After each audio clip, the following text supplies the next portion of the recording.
Moms kitchen ল্যাবে আপনাদের সবাইকে স্বাগত। ডিম কষা বা ডিম কারি অত্যন্ত প্রচলিত একটি রান্না, কিন্তু এর স্বাদের ভিন্নতা আনলে কেমন হয় চলুন তাই আজ আপনাদের সাথে শেয়ার করব। এর জন্য প্রথমে কিছুটা পরিমাণ পুষ্ট শিমের দানা ছাড়িয়ে নিতে হবে। এটা আমার কাছে ফ্রোজেন করে রাখা ছিল, তবে শুকনো শিমের দানা দিয়েও এই রান্নাটি করতে পারেন।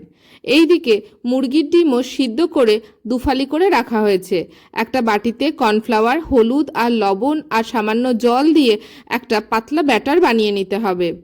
এইদিকে কড়াইতে বেশ কিছুটা পরিমাণ তেল গরম করে নিতে হবে।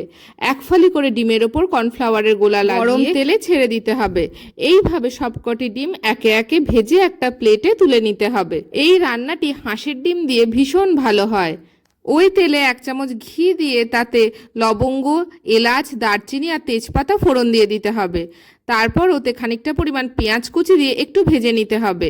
এরপর 2 চামচ রসুন বাটা দিয়ে রসুনের কাঁচা গন্ধ চলে যাওয়া অবধি কষে নিয়ে তাতে আদা বাটা দিয়ে বেশ কিছুক্ষণ কষে নিতে হবে। তারপর ধনে গুঁড়ো, জিরে গুঁড়ো, লঙ্কা বাটা, লবণ আর হলুদ আর সামান্য জল দিয়ে আবারও খুব ভালোভাবে কষে নিতে হবে। মশলা দিয়ে তেল ছাড়লে শিমের দানাগুলো দিয়ে দিতে হবে।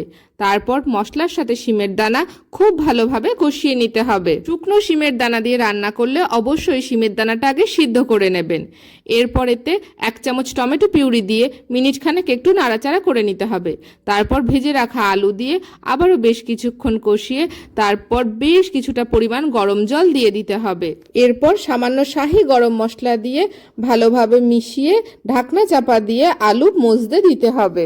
ঢাকনা তুলে ভেজে রাখা ডিমগুলো একে একে সাজিয়ে ওপর থেকে হাত ভরে ধনেপাতা কুচি দিয়ে ঢাকনা চাপা দিয়ে ধিমে আঁচে আবারও মিনিট 10 রান্না হতে দিতে হবে। ঢাকনা তুললেই তৈরি হয়ে গেল শিমের দানা দিয়ে ডিম কষা। এবার সার্ভিং প্লেটে নামিয়ে গরম গরম ভাত কিংবা রুটির সাথে পরিবেশন করুন। আজকের ভিডিওটি কেমন লাগলো অবশ্যই কমেন্টে জানাবেন। আজকের মতন টাটা, দেখা হচ্ছে নতুন কোনো রেসিপির সাথে।